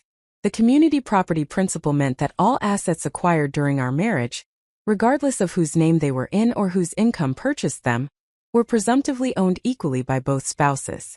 This included Marcus's business interests in Westbrook Capital Management, our real estate holdings, investment accounts, retirement accounts, vehicles, and even the value of household furnishings and personal property. There were exceptions for assets that could be traced to separate property either party had before marriage or had acquired through inheritance or gift during marriage, but the burden would be on Marcus to prove that particular assets qualified as separate property. Everything else would be divided equally. Catherine explained that spousal support would be calculated based on a complex analysis of factors including the length of our marriage, the standard of living we'd established during the marriage, each party's earning capacity, age, health, and ability to become self-supporting. Given that we'd been married for 11 years and I'd subordinated my career development to support Marcus's business and manage our household, I would likely be entitled to substantial monthly support for an extended period, potentially until I remarried or one of us died. The exact amount and duration would be subject to negotiation, but Catherine's preliminary assessment based on Marcus's income and our marital standard of living suggested I could expect support in the range of $20,000 to $30,000 monthly. The timeline for divorce proceedings in California typically ranged from several months to more than a year depending on the complexity of assets and the level of cooperation between parties. California law required a 6-month waiting period from the date one spouse served the other with divorce papers until the divorce could be finalized. But that period could be extended significantly if there were disputes about asset valuation, business interests, or custody arrangements. Catherine recommended that we move quickly to file divorce papers and secure temporary orders that would prevent Marcus from dissipating assets or making unilateral financial decisions that could harm my interests. Then Catherine addressed the strategic question that was really at the heart of why I'd come to see her. How should I proceed to maximize my leverage and protect my interests while minimizing the risk that Marcus would take defensive actions that could compromise my position? Her advice was clear and specific. I should not confront Marcus about the affair until all the strategic pieces were in place for filing divorce papers. I should continue gathering financial documentation systematically, focusing particularly on business valuations for Westbrook Capital Management, which would likely be the most valuable marital asset and also the most complex to value and divide. I should document my contributions to Marcus's business success through the social infrastructure I'd maintained and the investor relationships I'd helped cultivate. I should begin establishing separate financial resources that would be available to me immediately when divorce papers were filed, since Marcus might attempt to freeze accounts or restrict my access to funds once he knew divorce was imminent. Catherine also advised that I should consult with a forensic accountant who specialized in business valuations and asset tracing in divorce cases. Marcus's business interests would require expert analysis to determine their fair market value, and to ensure he wasn't hiding assets or undervaluing the business to reduce his divorce liability. The forensic accountant would review the firm's financial statements, tax returns, partnership agreements, and investor documents to develop a comprehensive understanding of what the business was worth and what my community property share should be.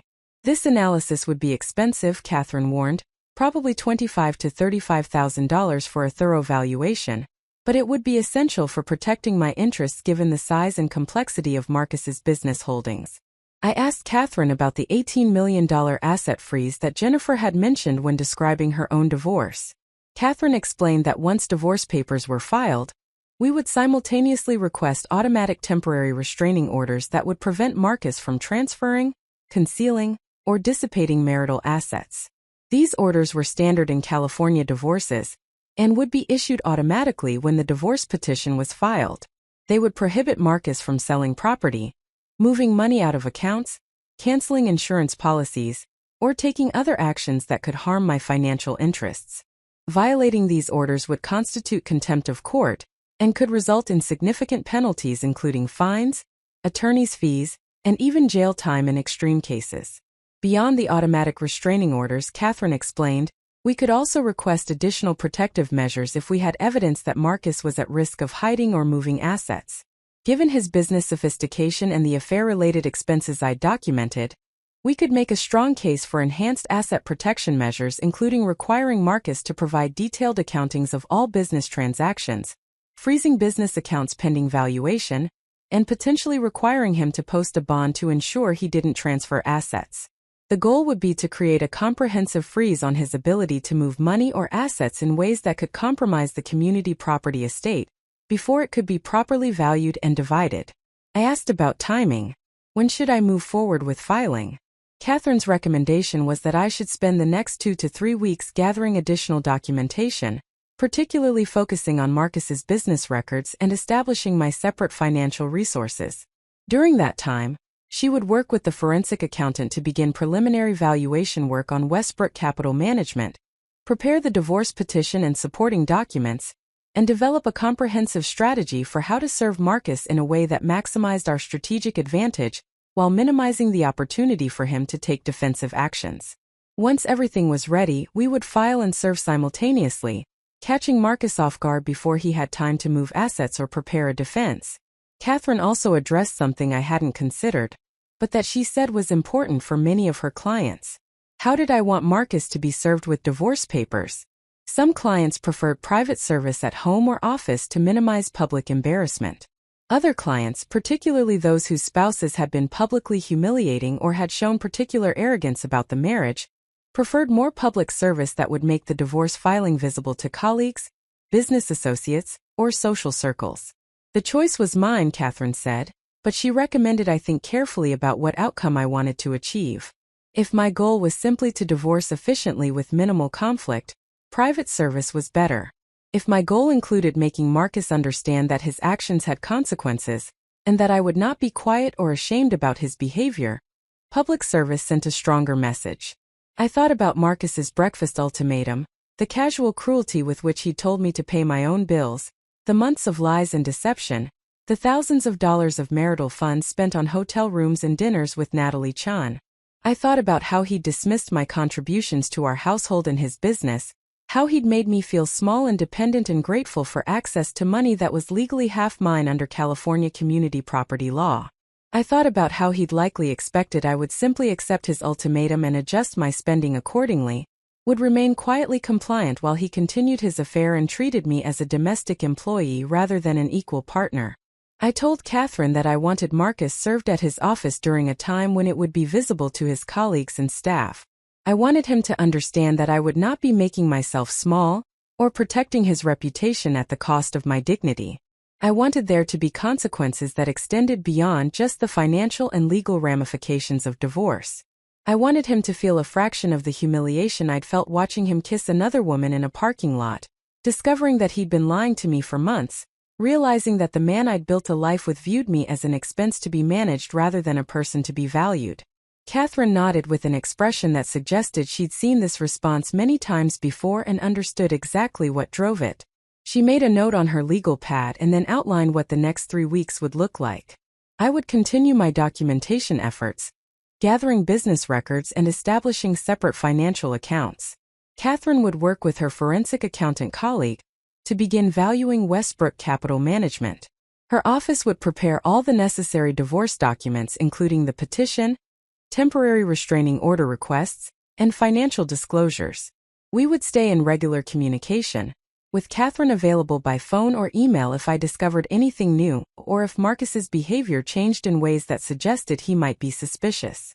As the consultation concluded, Catherine offered one final piece of advice that I found both comforting and empowering. Many women in my situation, she said, felt guilty about taking strategic action to protect themselves during divorce. They felt they were being vindictive or petty, that they should take the high road by being generous and accommodating even when their spouses had betrayed them comprehensively. Catherine's view was that this impulse was both admirable and misguided. There was nothing vindictive about protecting your legal rights. Nothing petty about ensuring you received the fair share of marital assets you were entitled to under state law. Nothing wrong with taking strategic action to secure your financial future and your child's well-being. The high road wasn't passivity or acceptance of poor treatment. The high road was acting with integrity to protect yourself while following legal processes and honoring your obligations. I left Catherine's office feeling simultaneously anxious and empowered. The consultation had made the divorce real in a way that my private investigation had not, had transformed my hypothetical planning into concrete steps that would soon produce irreversible consequences. But it had also given me a framework for moving forward strategically, a sense that I had expert guidance from someone who understood how to navigate this process successfully, and a clear plan for what needed to happen over the next several weeks to position me advantageously for whatever came next. Over the following 3 weeks, I became a different version of myself, someone I hadn't known existed beneath the compliant surface I'd maintained throughout my marriage. During the day, I continued my normal routines, managing the foundation, caring for Sienna, maintaining the household, playing the role of Marcus's wife at the social events and dinner parties that his business required. But in the spaces between these visible activities, I was systematically building the case that would allow me to exit our marriage with my interests protected and my dignity intact. I opened a separate checking account at a different bank from the ones Marcus and I used jointly, transferring $5,000 as an initial deposit from my foundation salary. This account was in my name only, using my parents' address for statements so that mail wouldn't arrive at our house where Marcus might see it. I arranged for the foundation to direct deposit my salary into this new account rather than into our joint checking account where it had always gone before. These changes were small, but they created financial infrastructure that would be available to me immediately when divorce papers were filed, ensuring I'd have resources for immediate expenses even if Marcus attempted to freeze our joint accounts. I also began carefully transferring money from our joint savings account into the new separate account, moving amounts that were large enough to build meaningful reserves, but small enough that they wouldn't trigger alerts or be immediately obvious on bank statements. $2,000 one week, $3,500 the next, $4,000 the week after that. Over 3 weeks, I moved approximately $23,000 from joint accounts into my separate account, documenting each transfer with screenshots that showed the money was moving from community property accounts rather than from anything Marcus could claim was his separate property. The transfers were legal under California law. Until a divorce petition was filed and automatic restraining orders were issued, I had every right to access and manage community property funds. I was simply being strategic about ensuring I'd have resources available when I needed them. The most challenging part of the documentation process was accessing Marcus's business records for Westbrook Capital Management. As his wife, I had no automatic legal right to confidential business documents, and requesting them would immediately alert Marcus that something was wrong. But as the person who managed our household finances and prepared our joint tax returns each year with our accountant, I did have access to tax-related business documents that Marcus shared for filing purposes. I searched through our home office files and found copies of the firm's K-1 schedules from the past 3 years, documents that showed Marcus's share of partnership income, his capital account balance, and certain details about the firm's overall financial performance. These documents were valuable but incomplete. They showed that Marcus's ownership stake in the firm was worth several $1 million based on his capital account balance, but they didn't provide enough information to determine the firm's total value, or to assess whether the capital account valuations were accurate or potentially understated. I photographed all the business documents I could find, uploaded them to a secure cloud storage account that Marcus didn't have access to, and sent copies to Catherine so her forensic accountant could begin preliminary analysis. I also compiled evidence of my contributions to Marcus's business success, documenting the social infrastructure I'd maintained that had supported his investor relationships and deal flow. I created a detailed list of dinners I'd organized for investors and business associates, charity events I'd managed that created networking opportunities for Marcus, social connections I'd cultivated with spouses of investors that had strengthened Marcus's relationships with their husbands. I gathered emails and thank you notes from investors commenting on evenings spent at our home, messages that demonstrated how the social environment I'd created had contributed to their comfort with Marcus and their willingness to commit capital to his deals. This documentation would support arguments that I'd contributed materially to the value of Marcus's business interests, even though I wasn't formally employed by the firm. Up next, you've got 2 more standout stories right on your screen. If this one hit the mark, you won't want to pass these up. Just click and check them out. And don't forget to subscribe and turn on the notification bell so you don't miss any upload from us.